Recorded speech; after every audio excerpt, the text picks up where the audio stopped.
1 month na po itong ating okra. Napakamura po ng okra ngayon. At ito yung share ko sa inyo. Kung gusto nyong makatiming sa presyo ng okra, magtanim po tayo kung kailan murang-mura ang okra. Inaararo na po nila yung mga okra nila na talagang namumunga pa lamang. Ito na mamumulaklak na. Ayan. So eksakto siguro sa pag-aani natin ng okra, pataas na yung presyo niyan. Hello! Welcome to Tech Pop-Up, the Smart Learner channel.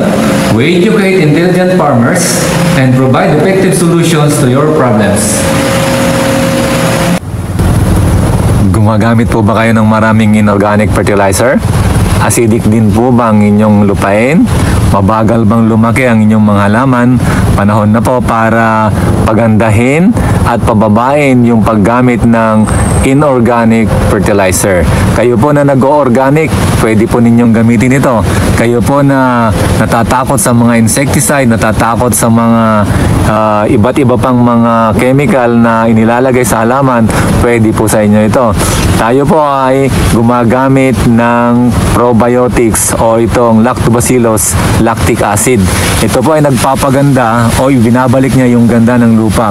Binubulok po niya ng madalas o mabilis yung mga pwedeng bulukin sa lupa kagaya ng mga dahon, yung mga rice straw. Pinapabilis po nito ang pagbubulok. At ang ginagawa po niya ay yung mga binubulok po ay ginagawa po niyang amino acid, na yung amino acid ay nagtataglay ng nitrogen, at ang nitrogen ay nagpapaganda sa ating halaman para ito'y mabilis lumaki at magaganda, malalaki po ang bunga.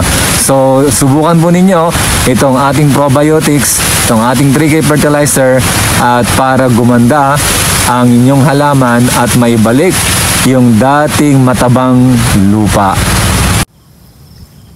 Ating ipapakita ulit yung ating palay na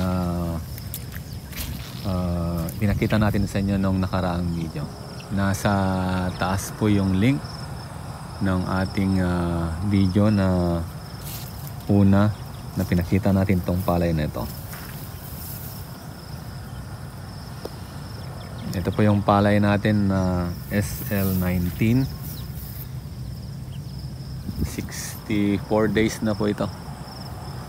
Nung una, yung una video na kinuha natin to, napaka-conflict. Napaka talagang hindi maganda yung kanyang itsura. Ngayon talagang lumalaki na ng gusto. Nung 2 weeks pagkatapos natin itong mailipat tanim, nisprayan po natin ito ng 3K organic pest control. Kaya wala po kayong makikitang mga yellowish dito ngayon. Ang kagandahan ng 3K organic pest control, kinokontrol niya yung yung fungus nito. Wala tayong makikitang mga dahon na batik-batik or dahon na medyo yellowish yung kulay.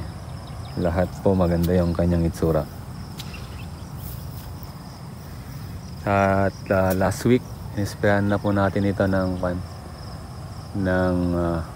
power grower at saka yung magsi 65 days na rin ito eh. Kaya dapat na po siyang ma-sprayan. Ang susunod natin dito sa 70 days, lalagay na natin dito yung chelated calcium at saka yung heavyweight tandem. Nalagyan na rin natin ito ng 3K fertilizer. Para ang 3K fertilizer kasi siya yung nagre-restore ng fertility ng soil. Para kahit tuloy-tuloy yung pagtatanim natin dito, hindi madideplete yung kanyang nutrients. Ang dami pa rin mga dito, bulate. Yung 3K fertilizer ay siyang nagmi-maintain ng kasaganaan ng lupa dahil sa mga microorganism na dala nito na siyang patuloy na magpapaganda sa ating lupa.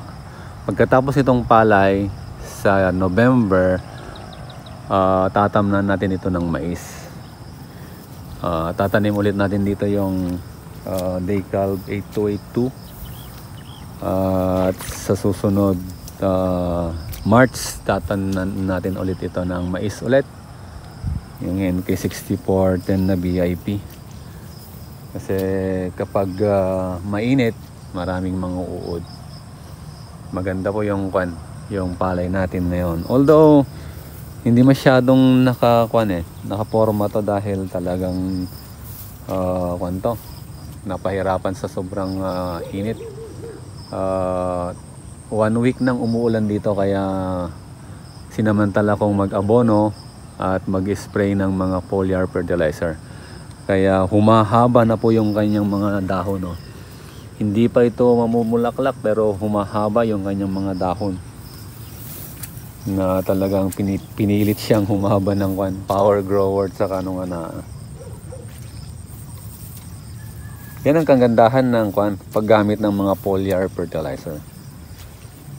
Ay talagang kanyang pinipersa yung palay na lumaki.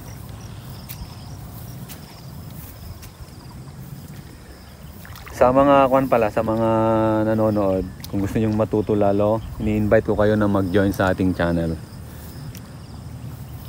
Ito pala, 4 na beses natin itong inesprayan ng herbicide. Bakit po 4 na beses? Dahil wala nga pong ulan. Walang talagang medyo dito sa atin kasi walang irigasyon. Talagang siya. Nabigyan ng pagkakataon yung mga damo para lumaki, para umusbong. Kaya yun, 4 na beses tayong naglagay ng foliar fertilizer. Tingnan nyo yung ating katabi na nauna po ito. Nauna po yung palay ng ating katabi, pero nauungusan na po ng ating palay. Sa kulay talagang hindi pa tatalo yung ating palay. Sa laki talagang lumalaki na din po. Mas malaki po yung ating palay, mas nahuli siya dahil dinagyan po natin siya ng power grower at ito yung palay ng ating katabi, oh. May mga yellow siya, medyo infected siya ng fungus, may mga yellowng dahon siya. Ito yung sa atin na bihira kayo makakita ng yellowng dahon dahil nilagyan na po natin siya ng 3K organic pest control. Ang unang nilagay pala natin dito na nung katatanim pa lang ito, kalilipat tanim tong ating palay, nilagyan natin po siya ng machete. Pero na-dry yung lupain natin, na-dry. Kaya nabigyan ng pagkakataon yung mga damo para tumubo ulit.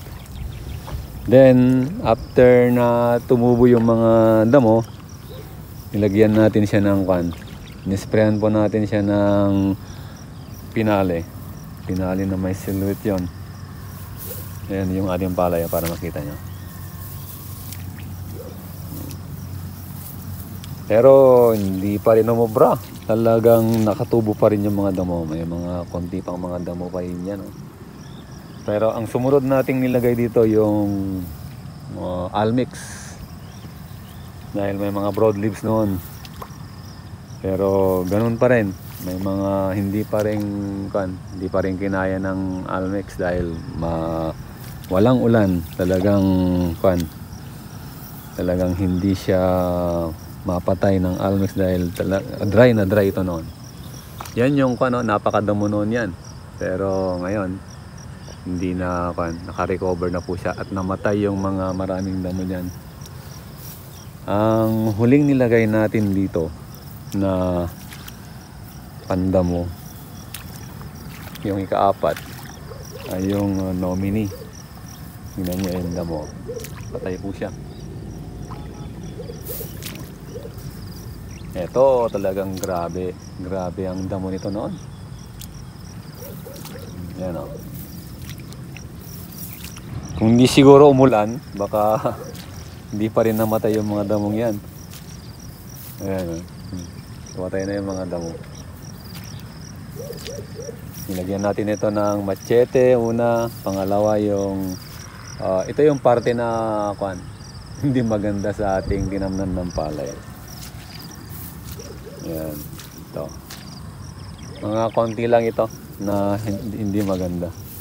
Kaya binubugbog natin ngayon ito ng tricky fertilizer para mahanda siya sa pag sa mais. Ayan o. Ang kapal sana ng damo yan, kaya lang kinaya siya ng nominee.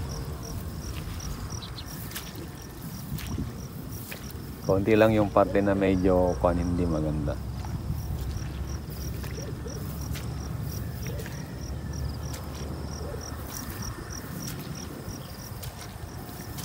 So sa mga gustong magtanong, especially kung gusto niyo magpa-shoutout, pwede rin po, lalagay natin sa huli.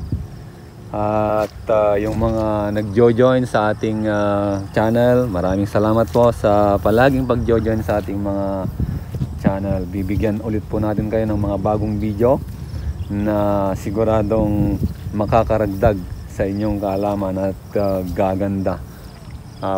Tutulong ito para mapaganda ninyong yung mga pananim. Ito yung portion na napakadamo dati.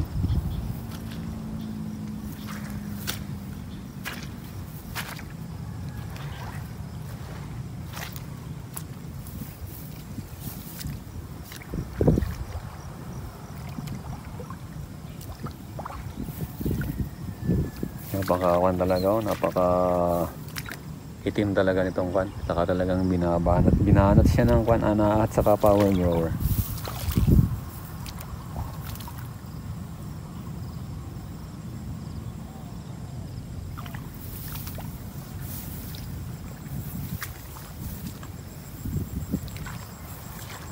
Ayan, kung gusto niyo matuto sa mga pagtatanim ng mais, marami po tayong video. Pagtatanim ng palay, ito po, ina-update ulit natin yung ating video para matuto po kayo, magkaroon po kayo ng mga kaalaman para gumanda ang inyong palay. Hindi ko in-expect na malaki yung ani natin dito, pero siguro lang ito, labas puhunan saka mayroong konting tubo, hindi masyadong kalakihan dahil hindi masyadong nakaporma yung ating palay, pero titignan pa rin natin kasi magsi 65 days pa lang naman po ito. So maraming salamat po sa panonood. Balik ulit po kayo. God bless po.